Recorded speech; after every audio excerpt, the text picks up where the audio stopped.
Vamos aqui. Rotep Família. Mais uma live. Mais uma noite. Vamos fazer um bate-papo aí, uma boa noite, né, Garajão aí. Fazer um bate-papo com Ed Arte, né? A gente tá entrando aqui, nosso irmãozinho. Vamos fazer boa noite, encontrei psicólogo. Boa noite, Anjos Roger. Gerar o nosso amigo aí, o Ed. Fala aí, Ed. Senhor Tepa, irmão. Como é que tá? Rotep, meu irmão. Satisfação aí. Vou ver você. Tá me ouvindo bem? Tô te ouvindo bem, tô te ouvindo bem. Tô te vendo bem. Né, o pessoal tá entrando aí. Antes de mais nada, né, agradecer, né, ter aceitado o nosso convite prontamente, né, de fazer essa conversa, né, troca de ideias, essa exploração, né, sobre a questão da representatividade, né, da mídia, da questão de negra, de HQ. Vamos falar tudo sobre esse universo. E agradecer, irmão, imensamente, entendeu? Você ter o conhecimento sobre o assunto, né? Então é bom, nosso povo precisa e outras pessoas também, né? Adentrar nesse universo. E antes de mais nada, muito grato, né? Aos ancestrais, e louvo a tua vida aí, irmão. E pode falar, se você quiser, fica à vontade. Aqui é assim, fica à vontade aí se quiser se apresentar. Eu sou o Edson. Ed, né? Eu gosto que me chamem de Ed, porque Ed é a maneira até quando você vai dar esporro, parece que tá sendo carinhoso, sabe? E eu sou desenhista, autodidata, né? Colecionador de gibi desde 7 anos de idade. Eu coleciono revistas em quadrinhos, então eu tenho uma média de 7.000, 6.000 e alguma coisa, né? Eu puxo um pouco, mas mais ou menos isso, né?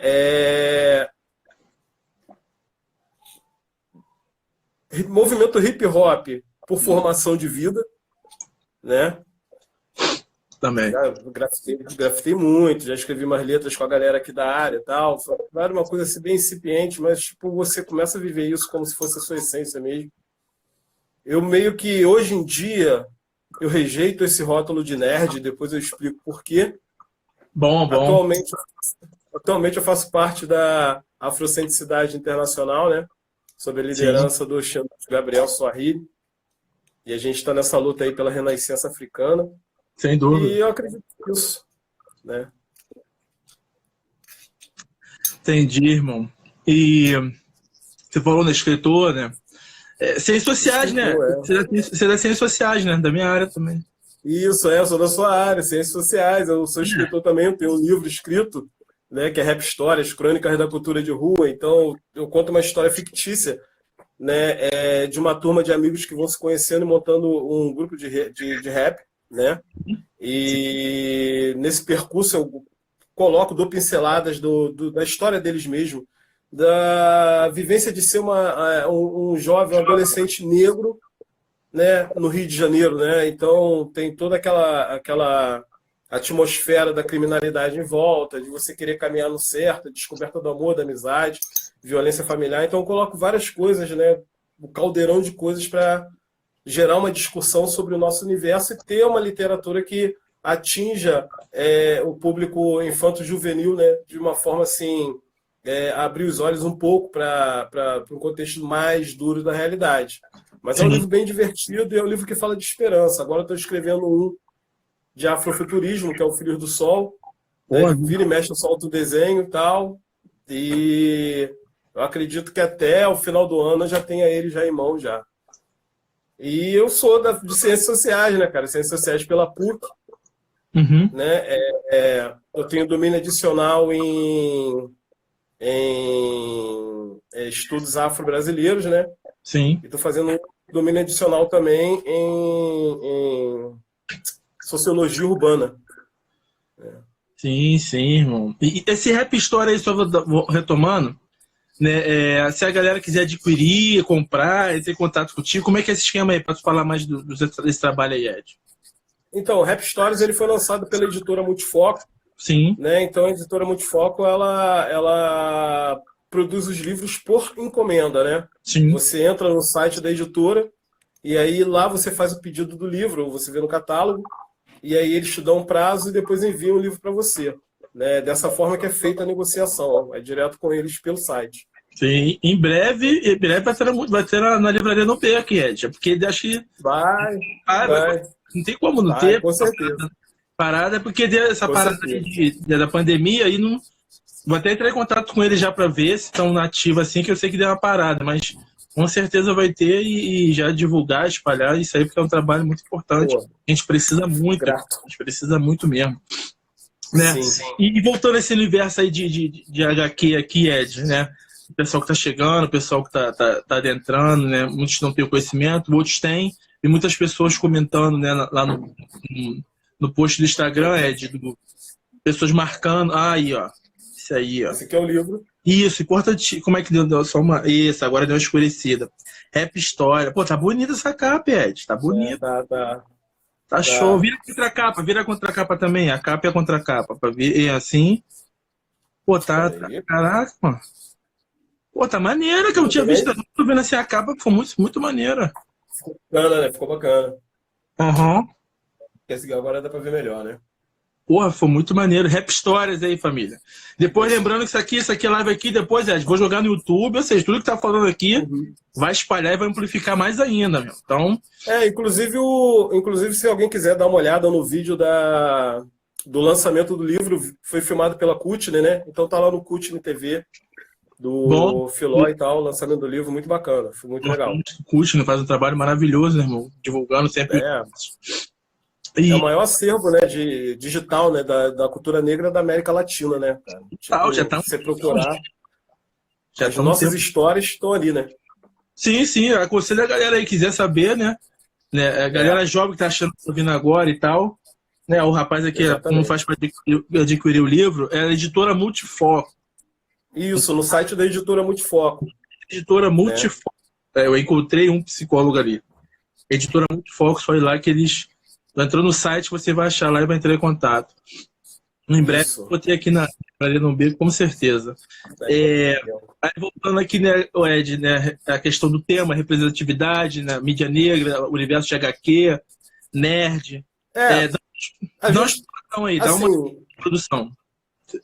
Então, a gente tem que separar um pouco essa coisa. Eu não vou definir em letras para você representatividade e representação agora, no momento. Sim. Mas representatividade fala muito sobre você ter algo parecido como um contrato social e ter uma pessoa que represente o seu grupo, entendeu? A gente, nesse momento, a gente vive uma crise de representatividade política, se a gente for pensar dessa forma, um bom tempo. A gente vive uma crise de representatividade política porque a gente não tem representantes aos quais a gente acredita que nos representam. Esse é o conceito de representatividade, mais ou menos em linhas gerais.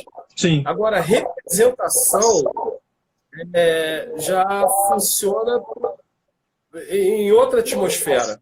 Né? A representação já fala mais, como eu posso colocar, você pegar e construir um personagem, criar um personagem negro, que é o caso que a gente vai trabalhar agora, né, na questão da cultura negra, você criar um personagem negro e desse personagem negro você coloca elementos nele que representem a personalidade dele como se ele fosse um espelho da cultura negra ou das personalidades negras em geral. Então, tem esse problema da representação. Vou deixar isso um pouco melhor para você. Mas só cortando, desculpa aqui, Ed, que é o bate-papo.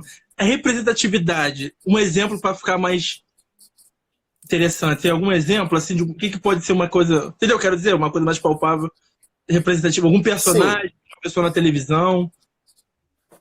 Você pode tirar uma personalidade que assuma uma posição de liderança.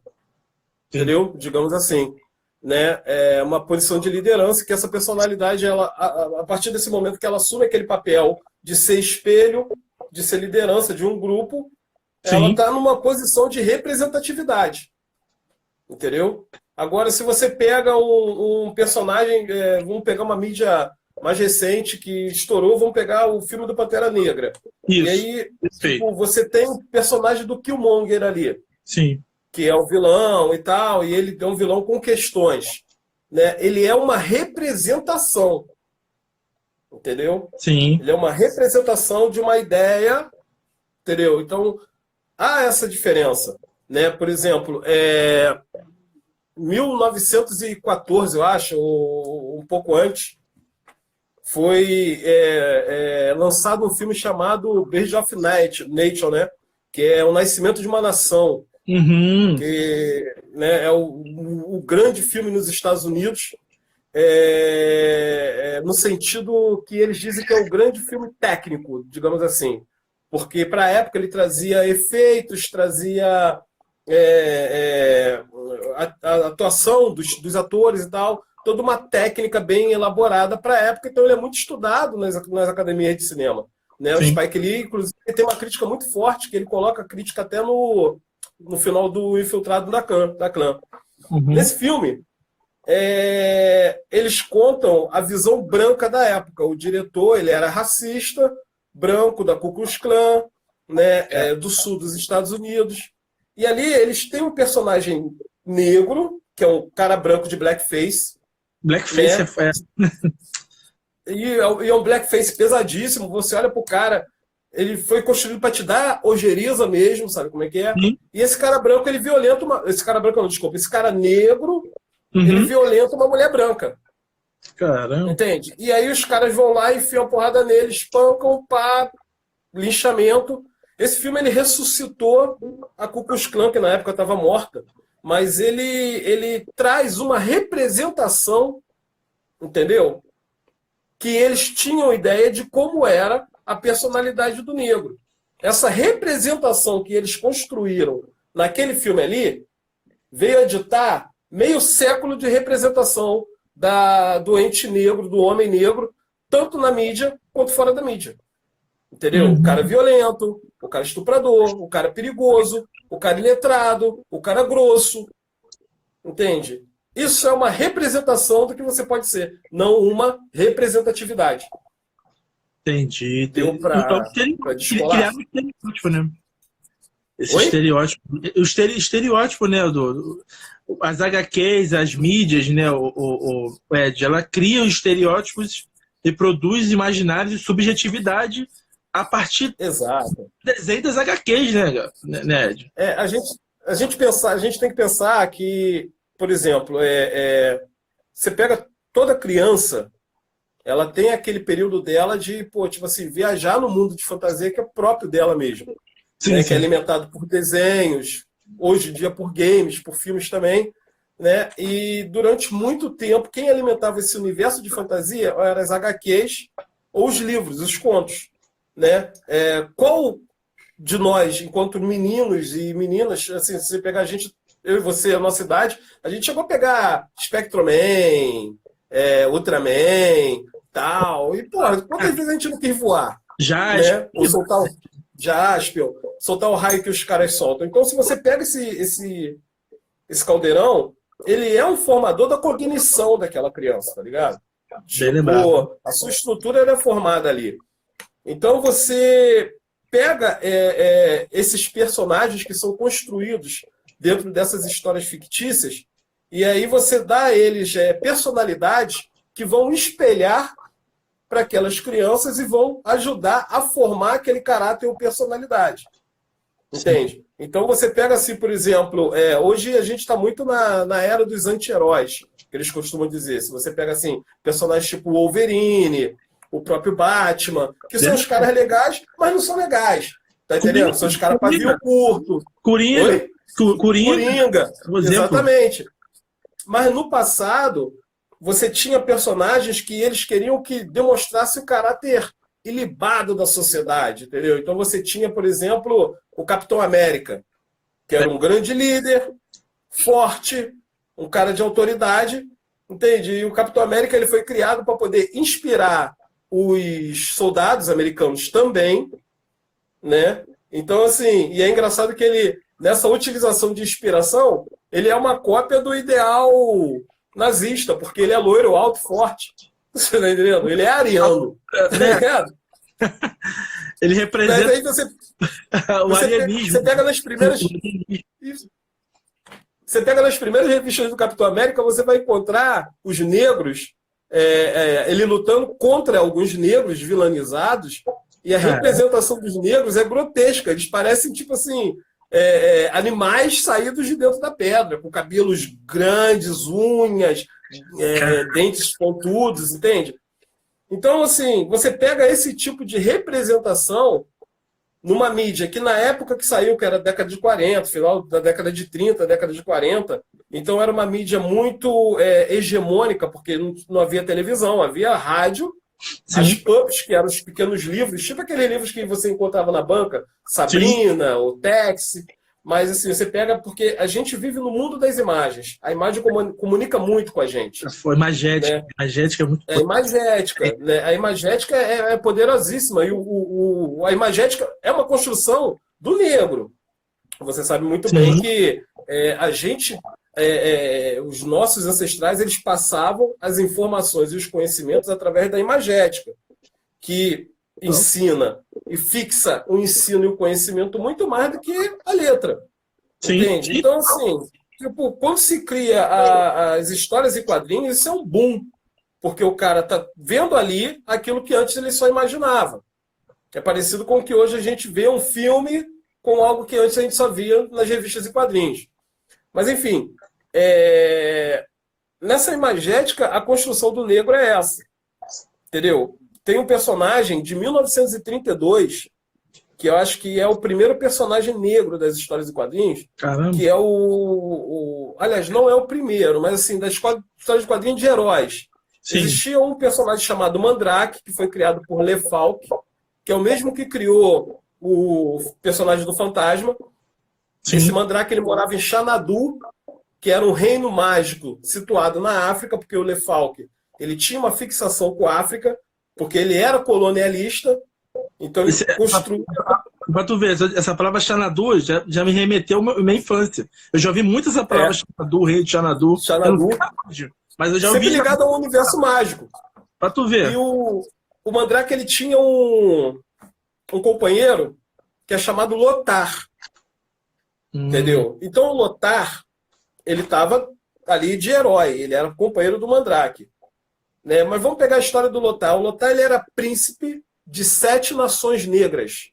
Príncipe de 7 nações negras. Ele abandona a monarquia dele para se tornar companheiro de um mágico norte-americano colonialista. Olha a construção. Um príncipe de 7 nações negras, ele está abaixo de um mágico norte-americano. Você está entendendo? Sim, está apontando isso aí, literalmente. Está apontando. Subjetivamente, está colocando no lugar do branco e no lugar do preto. Sim. Entendeu? Que é a mesma construção do personagem Tarzan. Porque eu não sei se você sabe, mas o criador do Tarzan, aquele grupo de gorilas que criou o Tarzan, são os negros. Né? O personagem Tarzan, ele era filho de colonialistas ingleses que naufragaram na costa da África. Né? E aí ele é o personagem que sobrevive, é salvo pelaquela família de gorilas, ele cresce naquela família, se torna rei daquela família, líder daquela família, se torna rei das selvas e é o grande salvador branco que salva a África. Você está entendendo? Tipo, aquela família ali é uma metáfora para a selvageria que eles encontravam nos negros. Sim. E isso aí vai se construir no subliminar de toda uma geração. Vai. Entende? Aí, em 1940, Kenneth Bancroft Clark e Mamie Pease eram um casal de psicólogos negros. Eles começam a estudar a questão do auto-ódio na comunidade negra. Com um teste que é muito famoso, que foram eles que criaram, que é aquele teste das bonecas, que bota uma criança frente à boneca preta, a boneca... Entendeu? Está rodando já há bastante tempo esse teste. Exatamente. Ali naquela construção ali daquele teste e tal, eles entendem que esse nascimento do auto-ódio da comunidade negra para com si, ela nasce na mídia. Na representação do negro na mídia televisiva e na mídia impressa. Entende? Onde ele só era visto como subalternizado e vilão. E a mídia ela tem um poder que ela bombardeia, é muito forte, que ela está plasmando na sua mente, está trabalhando a tua subjetividade, que é um gravador que está dentro da tua mente, que está gravando e você não está percebendo, mas está ali, ó. Está gravando. Xuxa, exatamente. Vendo a que vem a necessidade, porque, por exemplo, a gente está falando de um tempo muito passado. Né? Sim. Isso aí é década de 20, 30, 40. Né? Não que as coisas assim mudaram totalmente, mas para a história isso é um segundo. Né? Mas hoje em dia a gente tem uma gama muito grande de possibilidades. Ainda não é o desejável, mas é uma gama grande de possibilidades. Né? A gente conversava uma certa vez que você colocou seus livros à venda no evento da prefeitura. E do lado Sim. tinha uma livraria vendendo livros do Felipe Neto. E a galera, a criançada, a gurizada preta que vinha das escolas, elas iam direto para o Felipe Neto, mas não entravam na livraria Nobenco, onde tem os livros que referenciam a elas. Né? Então, assim, com essa observação que a gente entra no nosso papel de pai, de tio, entendeu? Assim, do que a gente vai dar para os nossos pequenos, para eles assistirem. Porque se você não se vê, você não vai se amar. Não vai Porque mesmo. é aquela construção da imagética. Né? Então, esse universo assim da HQ, que a gente pode colocar... Porque, por exemplo, hoje tem até uma brincadeira num filme do Quarteto Fantástico que um soldado vira lá pro Red Richards, que é o líder do Quarteto Fantástico, e fala assim, que você é um nerd. E ele fala assim, mas os nerds hoje dominam o mundo. Se você pensar, Bill Gates, aquele cara lá que criou a Apple e tal, e porra, toda a galera que está produzindo filme de herói nesse momento, ou filme de ficção científica, são os nerds de um tempo atrás que, porra, tipo, entende? Então, assim, eles estão construindo, através do olhar deles, eles sempre construíram, através do olhar deles, como vai ser a sua imagética, qual o seu tipo de representação, entende? Então, assim, isso é perigoso no sentido de que você acaba construindo as suas bases morais, entendeu? Em cima de um pensamento que muitas vezes ele não vai te dar um caminho, um futuro. Você quer ver uma coisa interessante? Se você pegar todos os personagens negros dos quadrinhos, todos os grandes personagens negros dos quadrinhos, eles são integralistas. Todos. Todos os grandes personagens negros dos quadrinhos são integralistas. E na mídia, todos os personagens que pregam uma revolução ou um racha no integralismo, ou eles terminam no final mal, morte, ou eles são vilanizados. Entende? Você pegar, por exemplo, uma mídia recente que é a série do Luke Cage, que foi, particularmente, para mim, é uma porcaria. Entende? É ruim.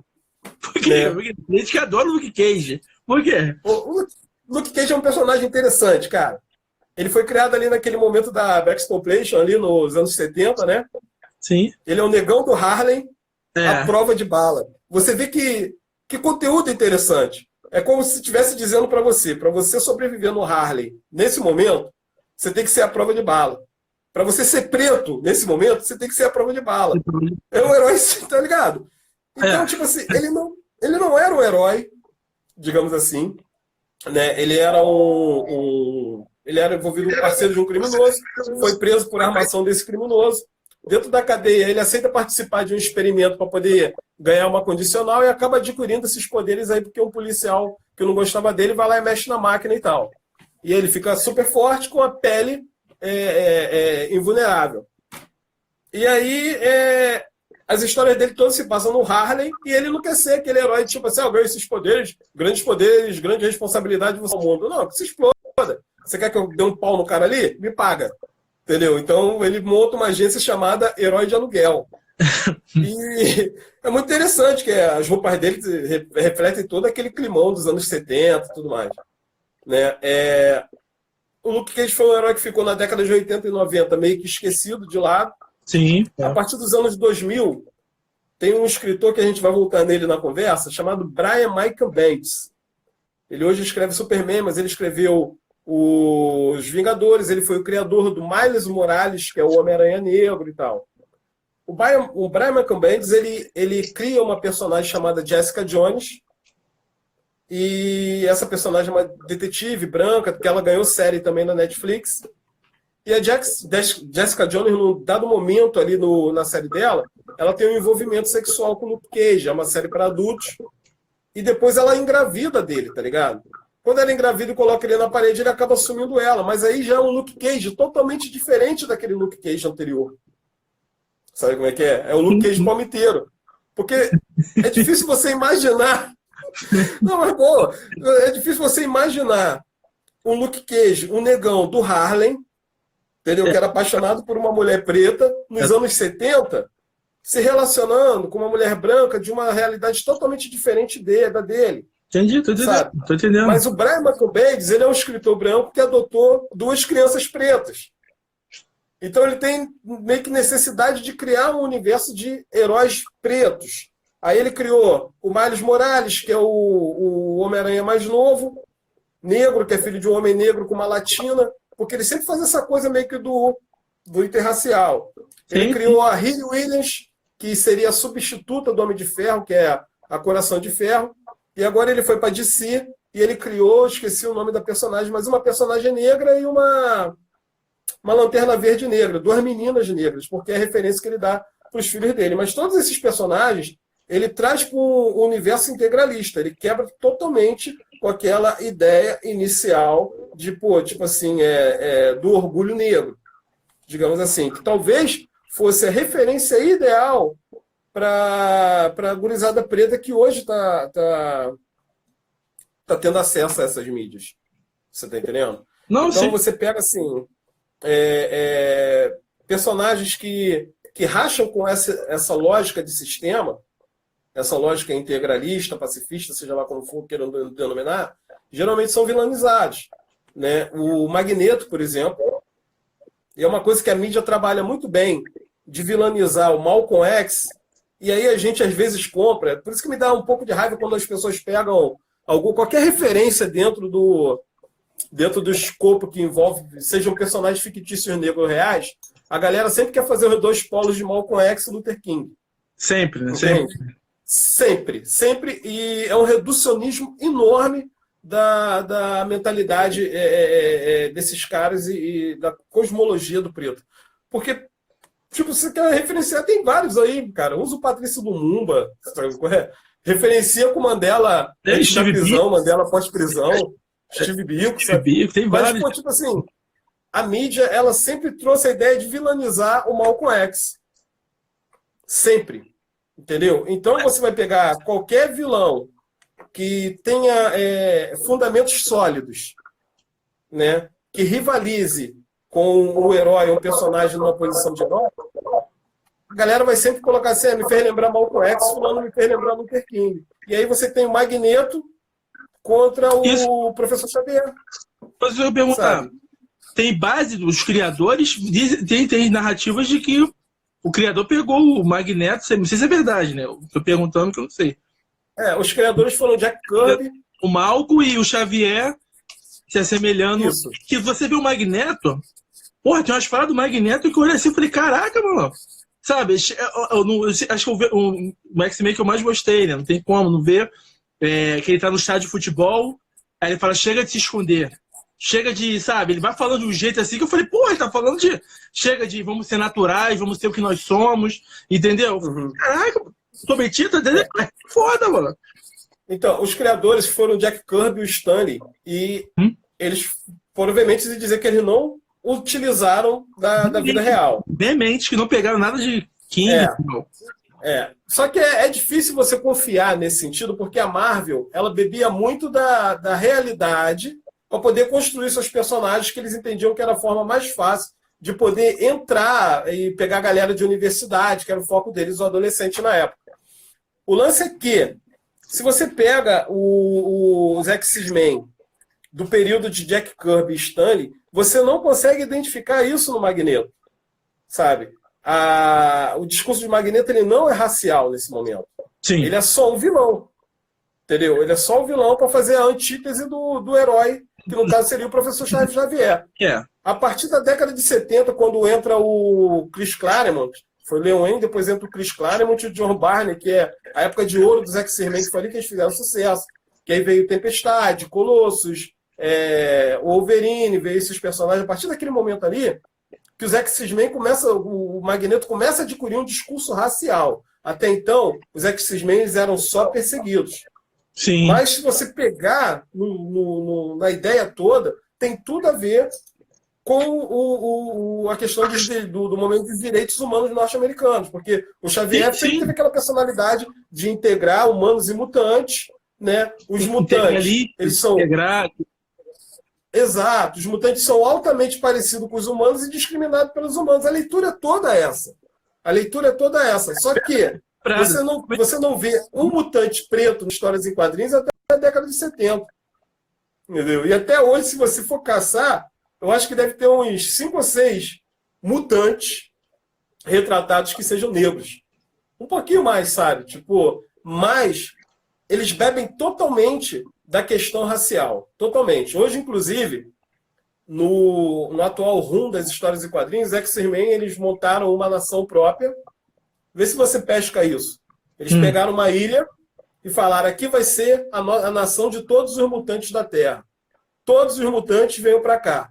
Então eles levam todos os mutantes para lá, criam sua própria religião, criam o seu próprio exército, são mutantes. Sim. Entendeu? Criam sua própria bandeira, entende? E, pô, só falta colocar uma estátua do Garvey ali.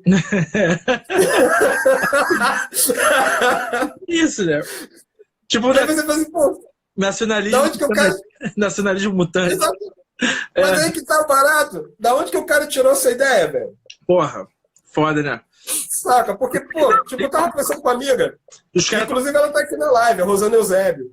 Sim. E ela gosta muito de Senhor dos Anéis. Eu gosto também. Hoje em dia eu não gosto tanto, já gostei muito mais, sabe?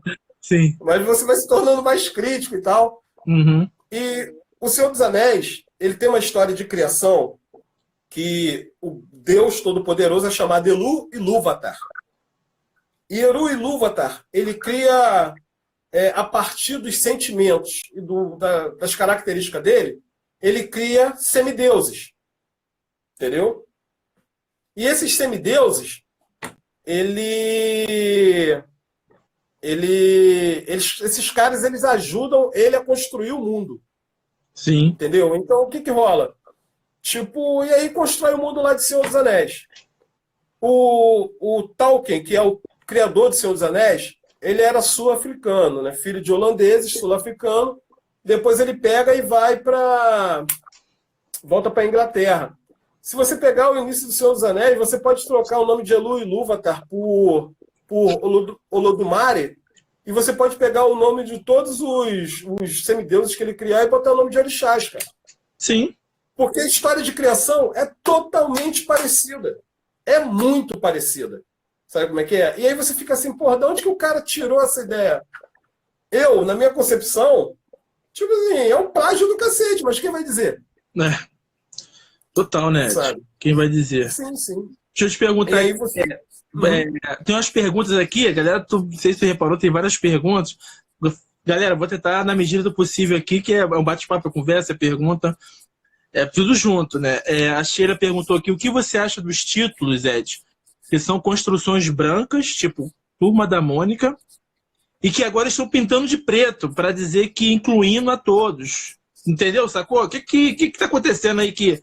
Né? A galera tá pegando coisas e pintando de Barbie Black, outras cores aí que estão pegando, e tá como se os pretos não tivessem também já uma história. Enfim, não vou responder não, mas o que tu acha aí, a turma dessas paradas aí? Então, eu acho que tem duas coisas que a gente tem que pensar nisso aí. Por exemplo, a Turma da Mônica, ela tinha um personagem negro, que era o Jeremias. Eu falei que o Cascão era também, não entendo. Cascão não, né? Não, o Cascão nunca foi negro. Mas você vê como é que, tipo assim, meio que esses comentários, às vezes, a necessidade de representatividade... É o que tu falou aí. Força dora a pílula de uma tal maneira. O Cascão é negro, por quê? Porque ele é mais moreninho? Porque ele é sujo? Ou porque ele tem o cabelo crespo? Ele tem o cabelo crespo porque é sujo. É o que impõe, né? O que quer construir isso aí. Tô ligado? Exatamente. Você não tem que criar um Jesus preto. Você tem os seus, cara. Entendeu? Mas, enfim, essa é outra história. Mas o que acontece? O personagem único da Turma da Mônica preto era o Jeremias. Que era dessa cor aqui quando os caras desenhavam. Sim. Se você pegar os primeiros desenhos do Jeremias, ele era assim. com os lábios rosados, que era aquela métrica do racismo desenhado, entendeu? Desenhar bem pretinho com a boca rosa. Depois ele foi mudando. Ele muda quando o Maurício de Souza cria a turma do Pelezinho. Me lembro, Pelezinho. Que é em homenagem ao Pelé e tal. O Pelezinho. Que, inclusive, na turma do Pelezinho, o melhor amigo do Pelezinho era o Cana Brava, você lembra? Caraca, era o Cana Brava? Não lembro dessa parte não, velho. Era o Cana Brava. E uma característica muito interessante, que ele era uma criança que bebia cachaça e ficava bêbada. Caraca, tá entendendo? Tipo, ó o estereótipo do preto na parada, sabe qual é? Mas enfim. Como é que isso vai construindo no imaginário da subjetividade da criança que tá vendo? Tá ligado, né?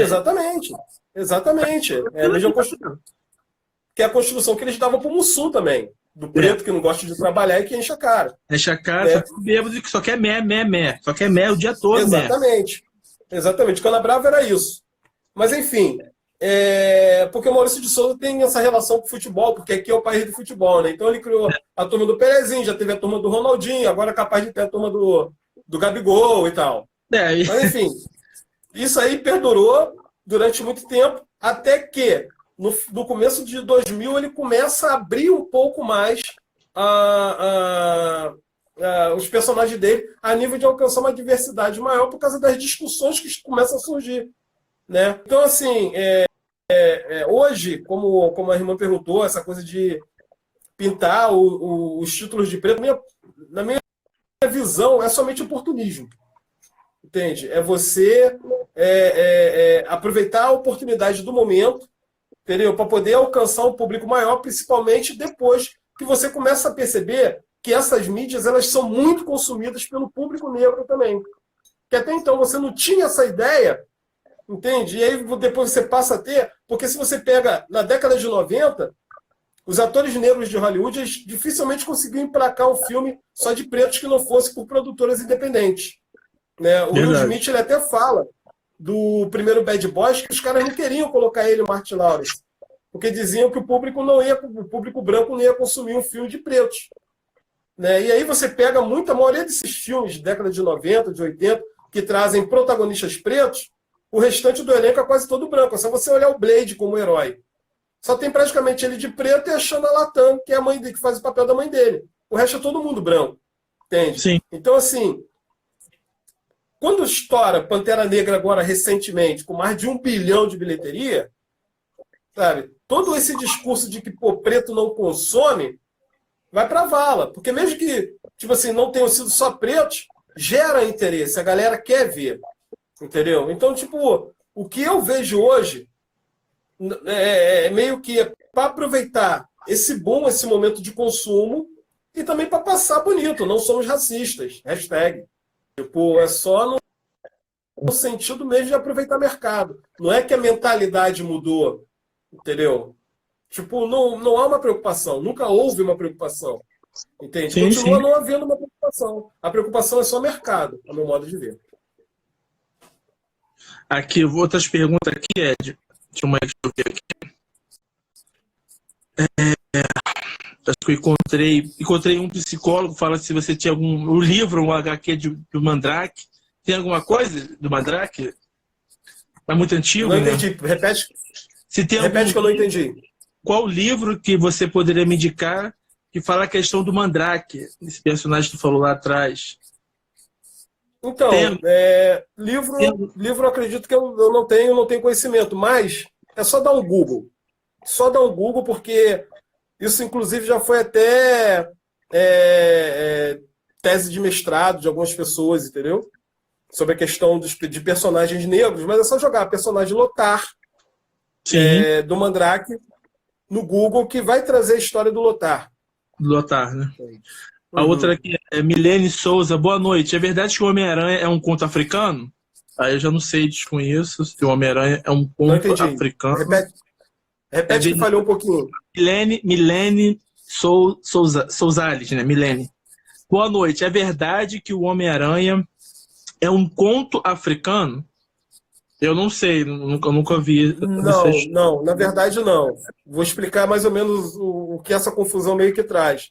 O Homem-Aranha ele é uma invenção totalmente do Stan Lee mesmo. O Stan Lee ele queria criar um personagem chamado Homem-Formiga. Ele sempre teve essa fixação. Antes de criar a Marvel, digamos assim, os heróis, a editora, que era Timely Comics, antes da Marvel, nessa trocou o nome, ela fazia histórias e quadrinhos de monstros. Sim. Então o Stan Lee tinha essa coisa de criar um personagem que se fundia a uma formiga. E o pessoal falou, pô, isso é muito nojento e tal. E aí ele criou o Homem-Aranha e ele não achava nem que isso fosse dar certo. Essa confusão que fazem em relação ao Homem-Aranha com o conto africano é por causa de Anansi. Entendeu? Anansi, o Deus Aranha. Sim, né? sim. Então tem um episódio da série. Tem um episódio da série do Super Choque, que o Super Choque vai à África. Entende? Sim. E na África ele encontra um herói africano, que é o Anansi. Entende? Então o Anansi tem poderes de aranha. E tem até uma hora que ele brinca, que ele fala assim, você solta teia assim, tipo como o Homem-Aranha faz. Aí ele fala, não sou esse tipo de aranha. Entende? Então, assim, as pessoas meio que fazem esse parâmetro de achar que a história do Homem-Aranha ela vem a partir do Deus Anansi de África, que não tem nada a ver. Inclusive, há um desenhista, eu não vou recordar agora o nome dele, mas depois eu posso jogar até lá no meu Instagram, que é um desenhista nigeriano, que a Nigéria agora está com um mercado muito grande, tanto cinematográfico quanto de quadrinhos e de animações. Pô, legal. Entende? E tem um herói que é baseado no Deus Anansi, entende? Que é um Homem-Aranha mesmo, de verdade. Né? E tem até outra curiosidade acerca do Homem-Aranha, que a primeira Mulher-Aranha é negra. Caramba! Foi criada em 1973, 73, 74, o Homem-Aranha estava lutando contra um vilão dele lá, e ele conheceu uma balconista, que era uma preta de cabelo black e óculos, e quando ele sai para lutar contra o vilão dele, ele tinha deixado as roupas dele assim, ela pega as roupas, e ela se veste e faz umas paradas, aquelas coisas de versão de gibi, né? Consegue colocar mais ventosas para subir na parede e tal, e ajuda ele naquela história. O nome dela é Valéria. Ela é a primeira Mulher-Aranha e ela é negra, mas é uma personagem que a Marvel esqueceu. Interessante, muito interessante isso. Outra pergunta que eu encontrei, um psicólogo pergunta, quando teremos cineastas, diretores negros para fazer isso ao contrário, para valorizar o negro? A pergunta é difícil, hein?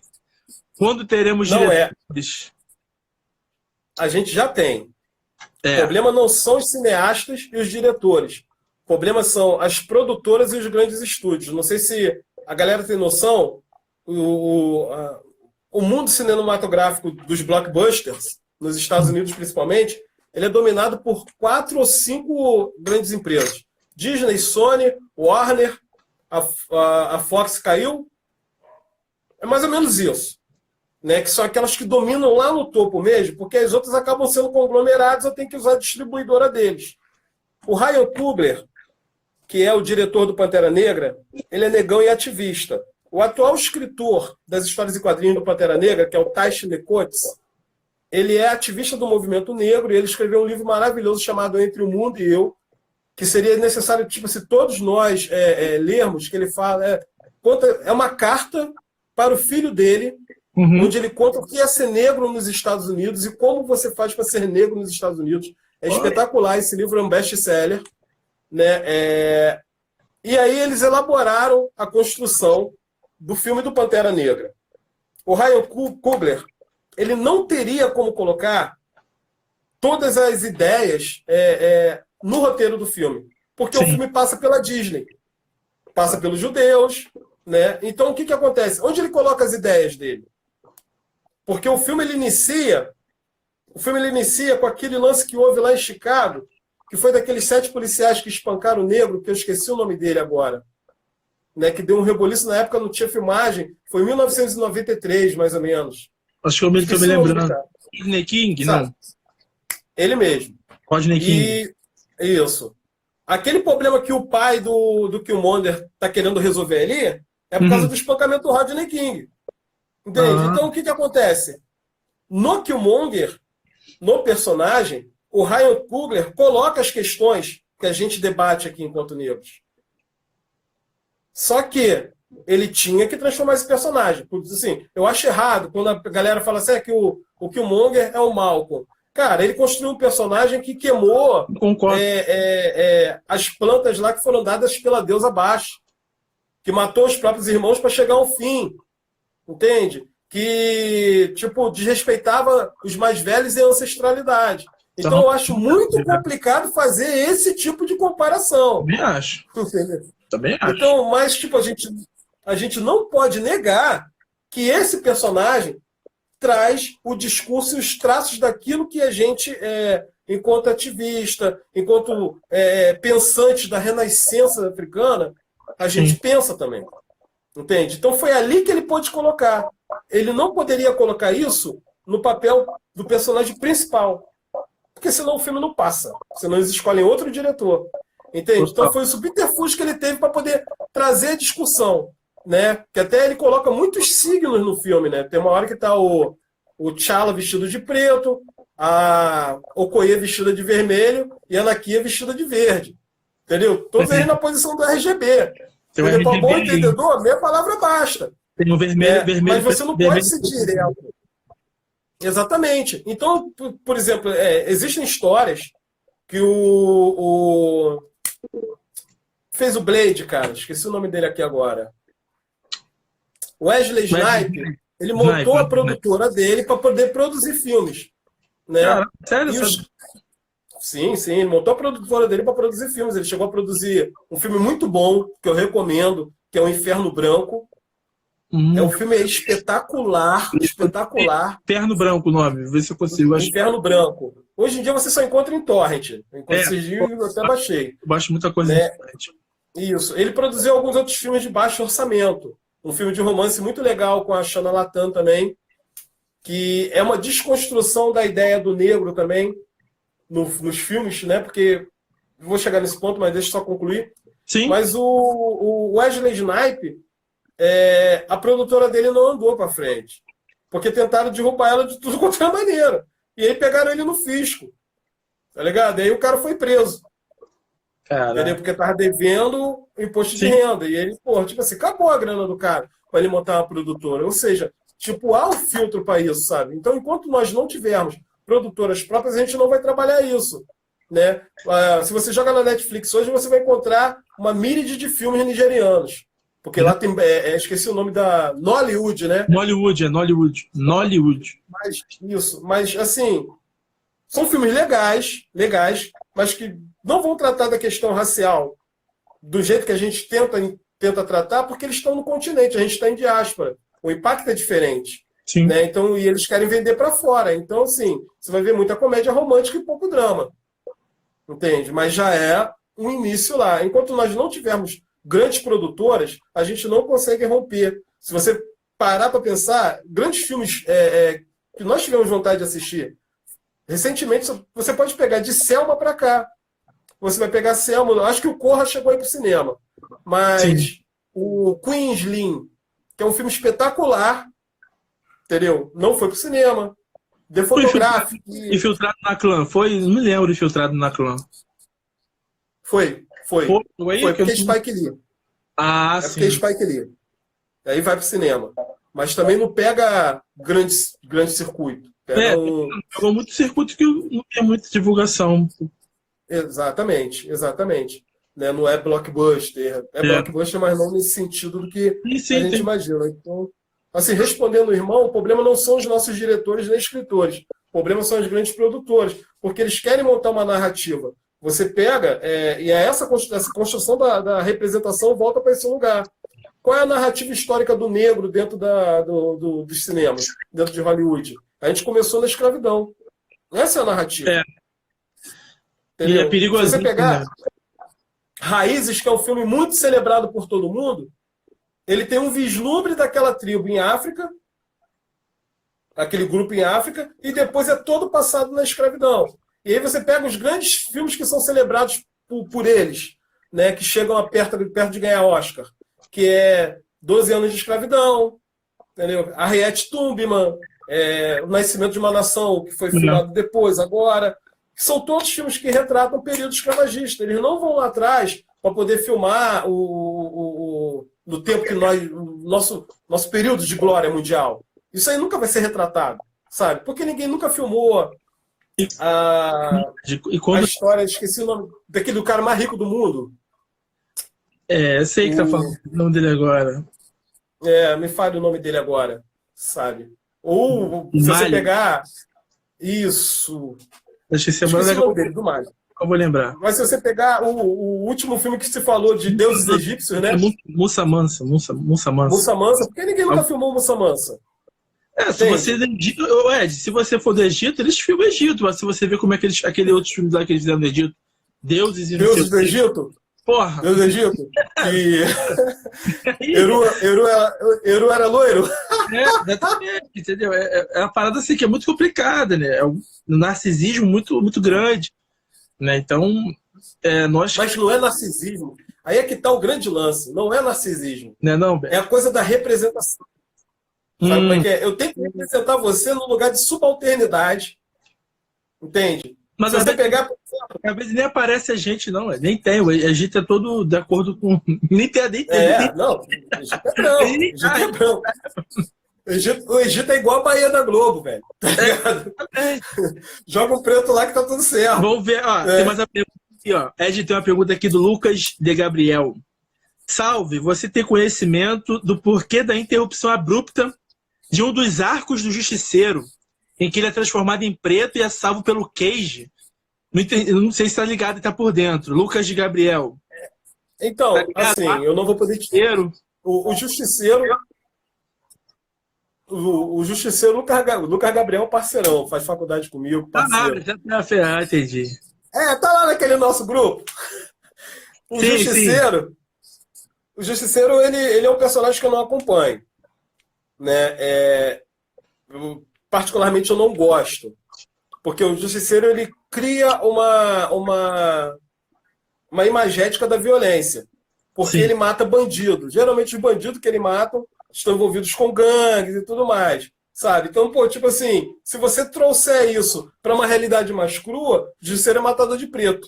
Inclusive, alguns policiais nos Estados Unidos estão usando a caveira do Justiceiro nos coletes, o que causou até alguns escritores da Marvel, do personagem, vieram à tona para falar que não era para fazer aquilo.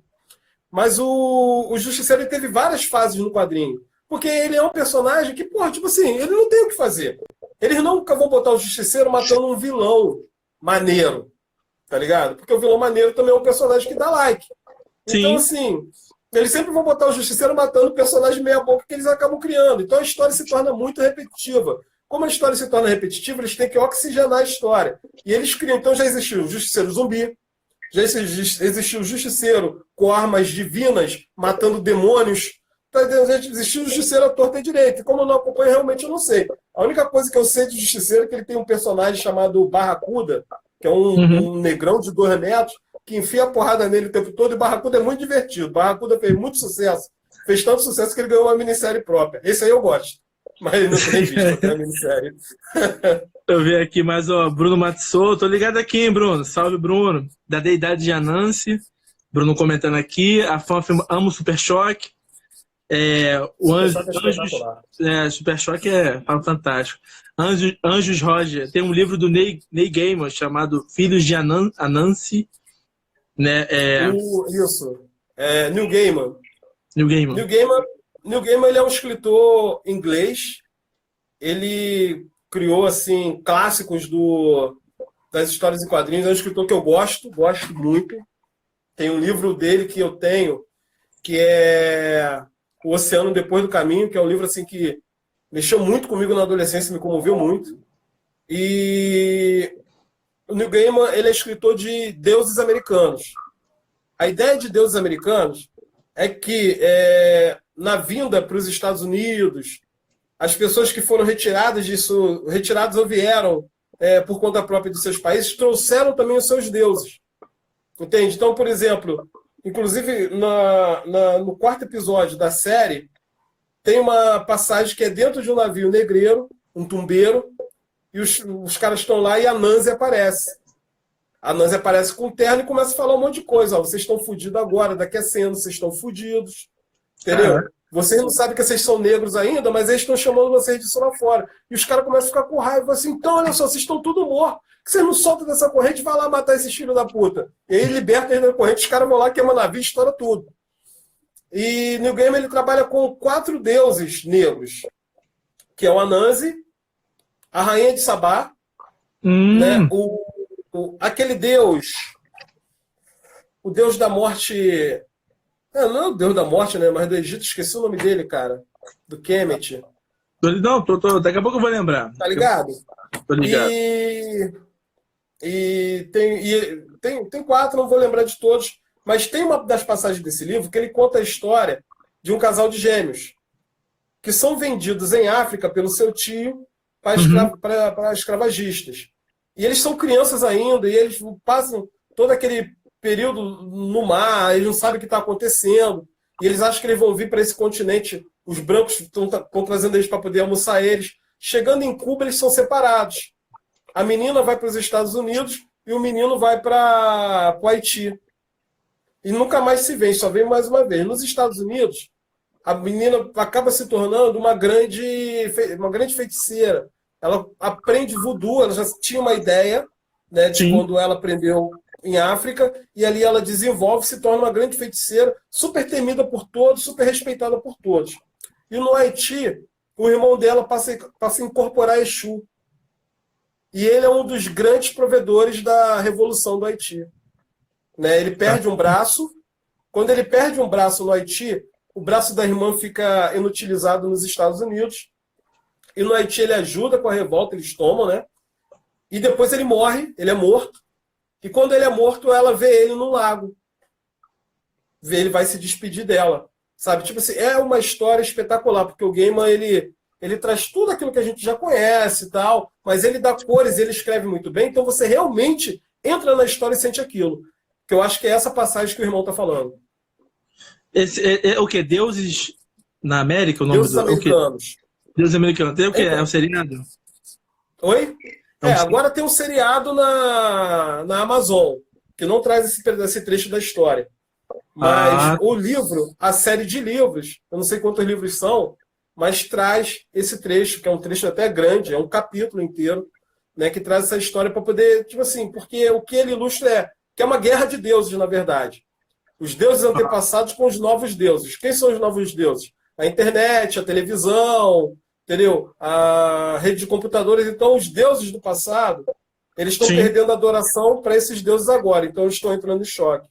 E aí ele salpica a história com crítica racial. Até porque o personagem principal é negro. Né? Eu tinha esquecido disso. O personagem principal é negro.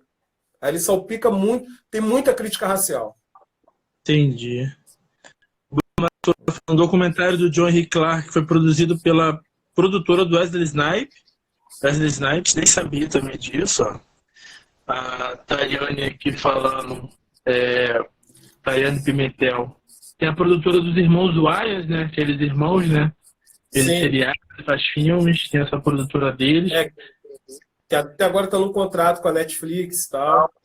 Eles são mais voltados mais para comédia, né? Assim, e drama. Cada produtora tem um foco, Ed? É o que eu não entendo. Ou então cada produtora é livre de ou fazer um terror, ou fazer um drama. É livre para fazer o que quiser. A questão dos irmãos Iowans, que, assim, eu acho que são 8 ou 9 irmãos. Isso, desculpem. Desse quantitativo de irmãos, 5 deles são comediantes. Então, o mais velho, que entrou primeiro no cinema, depois veio trazendo todos. Eles são testemunhas de Jeová. Né? Não sabia. Tem até uma curiosidade em relação àquele Eu, a Patroa e as Crianças, que era produzido pela produtora deles. Sim. Você nunca vai ver um episódio com festa de Natal. Não tem. É bem lembrado. O Smith, por isso. Beijo, mas deles nunca tem. Não tem. Então, assim, você vai encontrar ali a crítica racial, mas não é o foco deles. Né? Falta 20 segundos aqui, que sua vida, para mim, faltando 20 vai cair. Vou encerrar. Volta aí, para não perder o fim. Valeu? Vou encerrar aqui e te volta de novo. Show de bola. Vou encerrar aqui. Valeu.